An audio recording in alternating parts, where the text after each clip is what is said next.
ഇവരൊക്കെ ഞങ്ങളാണ് സാർ. നിങ്ങൾ ഞങ്ങൾ തന്നെ സാർ. എല്ലാരും അടിച്ചു കയറി വാ. Hello guys, hi. Joy talks എന്ന ഞങ്ങളുടെ ചാനലിലെ ഏറ്റവും പുതിയ വീഡിയോയിലേക്ക് നിങ്ങൾക്ക് എല്ലാവർക്കും സ്വാഗതം. ഇന്നത്തെ വീഡിയോയിൽ നമ്മൾ ചർച്ച ചെയ്യാൻ പോകുന്നത് കേരളത്തിൽ ഇപ്പോൾ ഏറ്റവും കൂടുതൽ ചർച്ചാ വിഷയമായിക്കൊണ്ടിരിക്കുന്ന മുല്ലപ്പെരിയാർ ഡാമിനെ കുറിച്ചിട്ടാണ്. കേരളത്തിൽ മൊത്തത്തിൽ ഭീതിയിലാഴ്ത്തുന്ന, ആശങ്കയിലാഴ്ത്തുന്ന ഒരു വളരെ റെലവെന്റ് ആയിട്ടുള്ള ഒരു ടോപ്പിക്കാണ്. എല്ലാ മലയാളികളുടെ മനസ്സിൽ ഇപ്പോൾ വയനാട്ടിൽ സംഭവിച്ച വലിയ ദുരന്തത്തിന്റെ പശ്ചാത്തലത്തിൽ എല്ലാവരും ആശങ്കയോടെ ആലോചിക്കുന്ന ഒരു വിഷയമാണ് മുല്ലപ്പെരിയാർ ഡാം.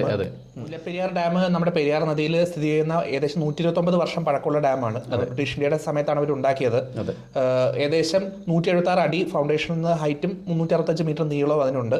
ഒരു ഗ്രാവിറ്റി ഡാമാണ്. അതായത് സുർക്കി മിശ്രിതം ഉപയോഗിച്ചാണ് അത് നിർമ്മിച്ചിരിക്കുന്നത്. പണ്ട് കാലത്ത് അതൊക്കെയായിരുന്നു ഉണ്ടാക്കിക്കൊണ്ടിരുന്നത്.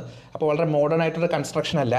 പിന്നെ അത് ഗ്രാവിറ്റി ഡാം ആയതുകൊണ്ട് അതിന്റെ വെയിറ്റ് വെച്ചിട്ടാണ്, പിന്നെ ഗ്രാവിറ്റിയുടെ ഫോഴ്സ് വെച്ചിട്ടാണ് ഡാം സ്റ്റേബിൾ ആയിട്ട് നിൽക്കുന്നത്. നിർമ്മാണ സമയത്ത് തമിഴ്നാട്ടിലെ വൈഗാ നദിയുടെ താഴ്വരയിലെ പ്രദേശങ്ങൾക്ക് ജലസേചനത്തിനായിട്ട് വേണ്ടിയിട്ടാണ് ശരിക്കും ഈ ഡാം കെട്ടി ഉണ്ടാക്കിയത്. അതെ, ആ സ്ഥലങ്ങൾ ഡ്രൗട്ട് പ്രോൺ ആയിരുന്നുകൊണ്ട് പെരിയാർ നദി നോർമലി അറബിക്കടലിലേക്ക് പോകുന്നതിന് പകരം അതിന് ദിശ മാറ്റി ഒഴുക്കി വിട്ടതായിരുന്നു. ഡാം പണിത് ഈസ്റ്റ് വേർഡ് കിഴക്ക് ഭാഗത്തേക്ക് അതിനെ റീഡയറക്ട് ചെയ്യാനായിട്ടാണ് ഈ ഡാം ഉണ്ടാക്കിയത്.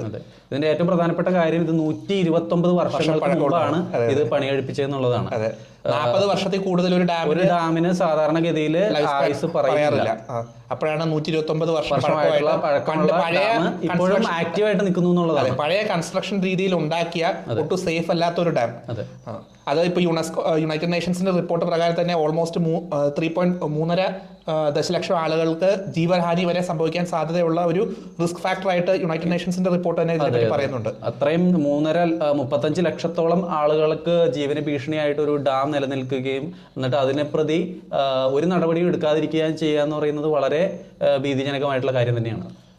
1961 ഒരു വെള്ളപ്പൊക്കം ഉണ്ടായതായിട്ട് എല്ലാവർക്കും അറിയാം. അപ്പോൾ ആ വെള്ളപ്പൊക്കത്തോടു കൂടിയാണ് ഈ ഡാമിന്റെ സുരക്ഷിതത്വത്തിനെ ചൊല്ലിയുള്ള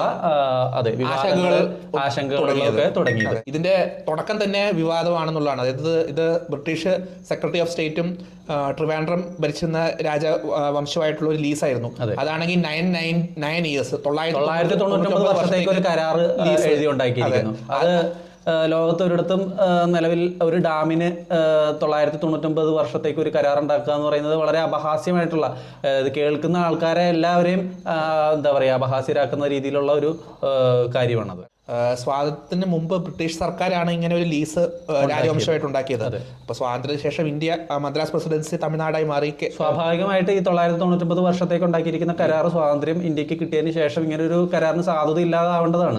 പക്ഷേ അതിന് പകരം സംഭവിച്ചത് 1970 അച്യുതമേനോൻ സർക്കാരിന്റെ സമയത്ത് നമ്മൾ കരാർ സക്സസ്ഫുള്ളി തമിഴ്നാടുമായിട്ട് റിന്യൂ ചെയ്തു. അത് പുതുക്കി എന്നുള്ളതാണ്. ഇത്രയും വർഷത്തെ ഒരു കരാറ് ഇത്രയും ആളുകൾക്ക് ഭീഷണിയാവാൻ സാധ്യതയുള്ള ഒരു ഡാമിനെ ആ കാലഘട്ടത്തിൽ തന്നെ അതിന്റെ സുരക്ഷിതത്വത്തെ സംബന്ധിച്ചിട്ടുള്ള ആശങ്കകൾ നിലവിലിരിക്കെ അങ്ങനെ ഒരു കരാർ പുതുക്കാനുള്ള ഒരു തീരുമാനം ഈ സി അച്യുതമേനോന്റെ നേതൃത്വത്തിലുള്ള സർക്കാർ കാണിച്ചത് വളരെ ഒരു മോശപ്പെട്ട ഒരു കാര്യമായിരുന്നു.